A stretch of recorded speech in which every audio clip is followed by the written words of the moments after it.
I'm Ava Mitchell, and this is the story of how I learned that sometimes family can be your worst enemy, especially in business. For 10 years, I poured my heart and soul into our small, family run tech company, transforming it from a struggling startup into a $600 million enterprise. But success has a way of exposing the ugliest sides of people, even the ones who are supposed to stand by you. I remember when it all began, back when our family business was just a tiny computer repair shop in a strip mall, barely making enough to get by. My dad had started it 20 years ago, and despite its struggles, it was his pride and joy. My sister, Lauren, was always the golden child. Straight A's, elite business school, dad's favorite. Meanwhile, I was the quiet one, the one who stayed behind to help him while pursuing a computer science degree at a local college. Ava, you're wasting your potential here, Lauren would say during her visits home from school. You should aim higher. But I saw something in that little shop that no one else did: potential. While Lauren was off studying theoretical business models, I was learning how the real world worked. I was coding, fixing systems, spotting gaps in the market that no one else was paying attention to. During my final year of college, I developed our first proprietary software, a simple but effective inventory management tool for small businesses. It wasn't groundbreaking, but it was affordable, user-friendly, and met a real need. At first, Dad was skeptical, but when local businesses started buying licenses, his tune changed. "Maybe you're onto something here, kiddo," he said, and for the first time, I saw a flicker of pride in his eyes. That moment meant everything to me, if only I had known how temporary it would be. Under my leadership, the business began to grow. I worked 14-hour days, 7 days a week, pouring everything I had into our success. While Lauren was climbing the corporate ladder at a top consulting firm in New York, I was building something real. Our tiny repair shop evolved into a full-fledged software development company, expanding from local clients to national corporations. Mom watched me with quiet concern. "Don't work yourself into the ground, Ava," she'd say, bringing me dinner at the office. "You need a life outside of this." But I couldn't stop. Maybe part of me was still chasing validation. Maybe I just wanted to prove that I could make something of my own. 5 years into our transformation, we hit our first million in annual revenue. That's when Lauren suddenly took an interest in the family business again. She quit her high-profile job and moved back home. At a family dinner, she made her grand announcement. "I think it's time I took my rightful place in the company," she flashed her trademark confidence. "With my business expertise, we could really take things to the next level." Dad practically lit up. "That's wonderful, sweetheart. We could use your professional touch around here." I sat there, my fork suspended midair, trying to process what was happening. The company I had built from nothing was now being handed to Lauren like some kind of inheritance. I swallowed my objections and played along. Lauren was appointed co-CEO despite having zero experience in our industry. Dad insisted it was good for the company's image to have someone with her credentials at the helm. So while I continued handling product development and operations, she took over marketing and investor relations. For the next 5 years, our business flourished, but so did the power struggle. I kept developing new software, building relationships, and improving our services. Meanwhile, Lauren crafted an image for herself as the face of the company. She gave interviews about being a woman in tech, accepted awards for entrepreneurship, and took credit for innovations she had nothing to do with. Our revenue skyrocketed to $600 million, but so did the power struggle. Lauren began excluding me from key meetings, making decisions without consulting me, slowly, methodically pushing me to the sidelines of my own creation. Then came Dad's 60th birthday party, the night that changed everything. The party, of course, was Lauren's idea. She had rented out the grand ballroom at the city's most expensive hotel and invited all our business associates. It wasn't really a birthday party. It was a networking event disguised as one. But that was Lauren's style. Everything had to serve a purpose. I arrived early to help with preparations, wearing a simple black dress. The moment Lauren spotted me, she gave me that disapproving look I had grown used to over the years. "Couldn't you have made more of an effort?" she hissed. "These are important people, Ava."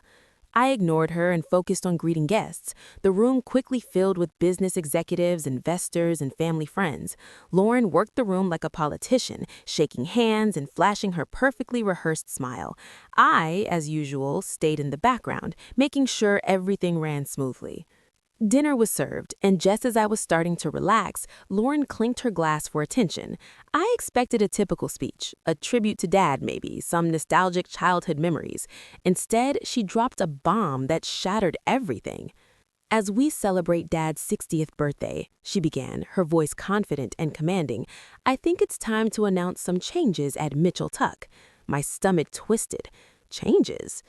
"The board has agreed that the company needs unified leadership to move forward," she continued, her words slicing through the room like a blade. "Board meetings? What board meetings?"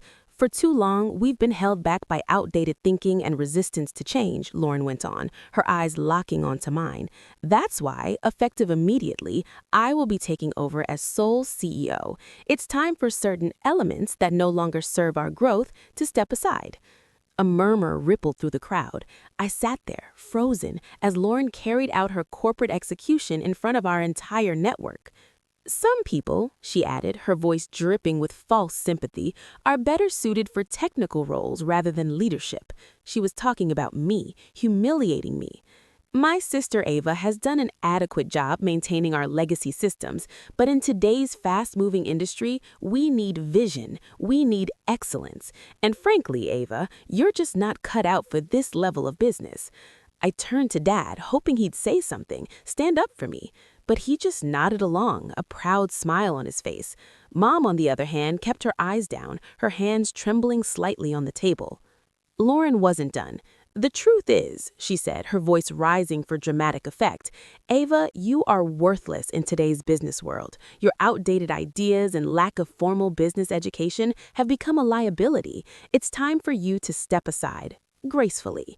The silence in the room was suffocating. Hundreds of eyes were on me, waiting for my response.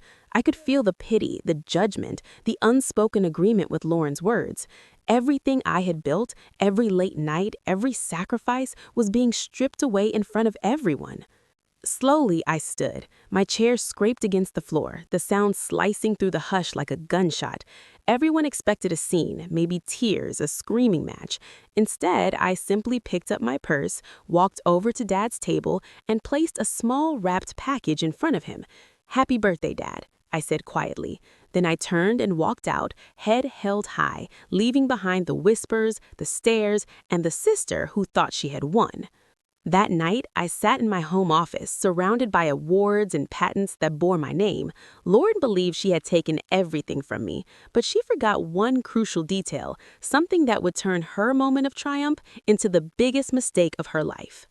As I powered up my laptop and began typing, a small smile played on my lips. Tomorrow would be interesting. After all, there's more than one way to run a successful business, and in 10 years, I had learned far more than Lauren had in all her fancy business classes. The next morning, the sun rose bright and clear, and with it, everything was about to change. I arrived early at the office before anyone else and waited.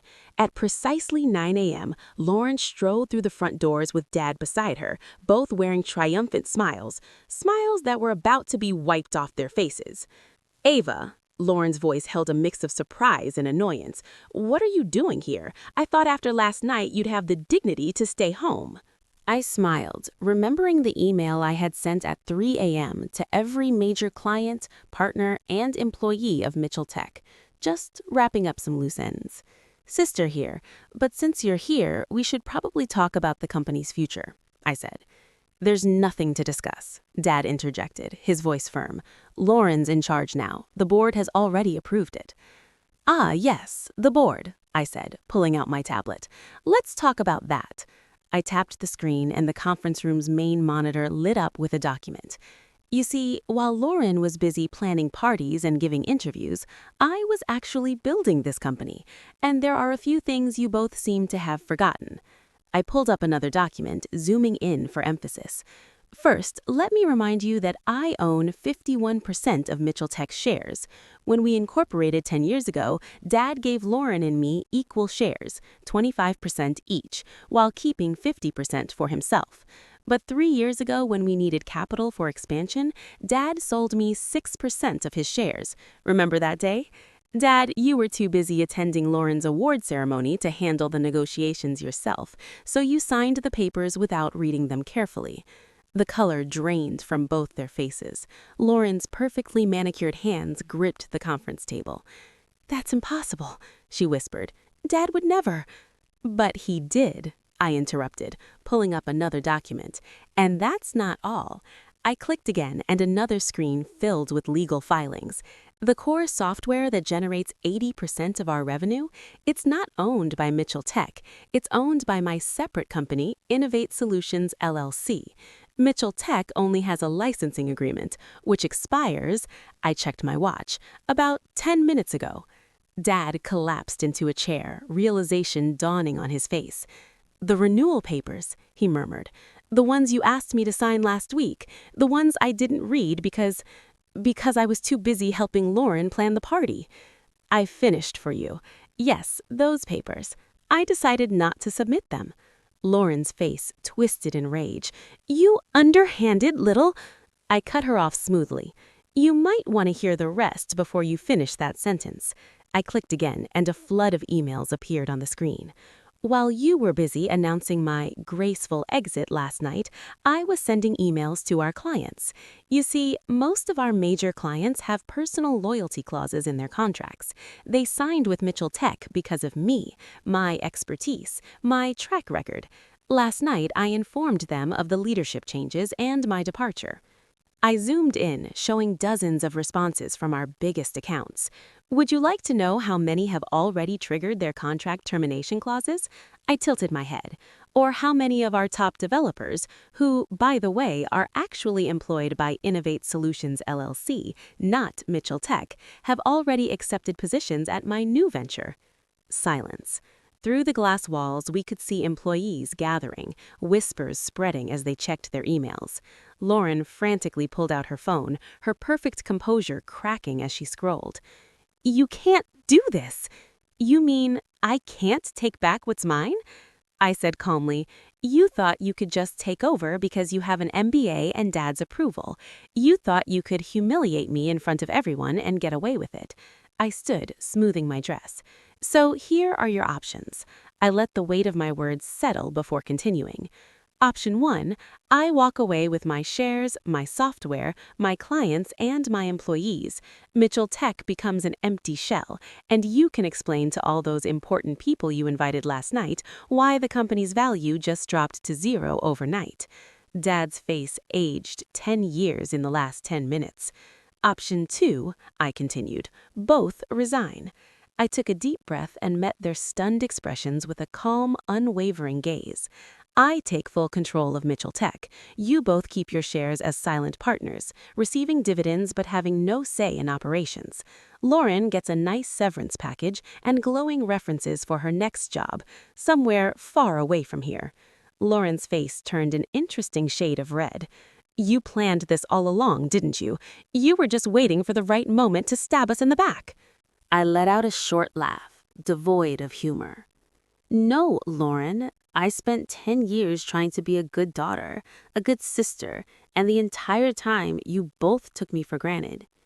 I built this company from nothing while you collected accolades from my work. I only planned this," I checked my watch again, "about 12 hours ago, after you called me worthless in front of everyone." My phone buzzed. Another client termination notice. Time's running out. What's it going to be? The next hour was a blur of paperwork and lawyers. By noon, I sat alone in what was now my office, looking out over the city. The company I had built was truly mine, but the victory felt hollow. Family relationships lay in ruins around me, trusts shattered like dropped crystal. That evening, Mom came to see me, her eyes red from crying. "Did it have to end this way?" she asked softly. I met her gaze, my voice gentle but firm. "They gave me no choice. They would have taken everything I built and discarded me without a second thought." She nodded slowly, understanding but sad. "What happens now?" I turned my laptop toward her, showing the plans I had already drawn up. Expansions, new product lines, innovations I had been holding back. "Now," I exhaled, feeling lighter than I had in years. "Now I build something even bigger, but this time I do it without carrying people who see me as worthless." 1 year later, under my sole leadership, Mitchell Tech tripled in value. Lauren found a job with the startup in Silicon Valley, humbled but hopefully wiser. Dad retired, finally understanding that his golden child had nearly destroyed his legacy. We see each other at holidays, maintaining a polite distance, masking wounds that may never fully heal. Sometimes late at night, I look at old family photos and feel a twinge of sadness for what we lost. But then I remember that night at the birthday party, the look of disdain on Lauren's face, the way Dad nodded along with her cruel words, and I remind myself, in business and in family, respect is earned, not given. They learned that lesson too late. My story spread through business circles, a cautionary tale about underestimating the wrong person. At industry events, I often catch whispers, "That's Ava Mitchell, the one who—" They never finish the sentence. They don't have to. My success speaks for itself. Last week, I received an invitation to speak at Lawrence Business School's graduation ceremony. The topic, Hidden Strengths, the Power of Underestimated Leaders. I accepted the invitation with a small smile, already planning my speech. After all, I have quite a story to tell. The company continues to thrive under my leadership, but more importantly, I found peace with my decisions. Sometimes, the strongest message you can send is simply proving people wrong, and sometimes the best revenge isn't about destroying others. It's about rising so high that they can't help but see their own mistakes. As I sit here in my office overlooking the city, I remember something my mother once told me. Success is the best revenge, but wisdom is knowing when to stop seeking revenge and start seeking growth. She was right. I've moved past revenge. These days, I focus on building something meaningful, something that will outlast the petty jealousies and family drama. I still keep that wrapped birthday present I never gave Dad, a photo album of the company's journey, from that tiny repair shop to what it is today. Maybe someday, when the wounds have healed enough, I'll finally give it to him. Until then, it sits on my shelf, a quiet reminder that our greatest strengths often come from the very things others underestimate about us.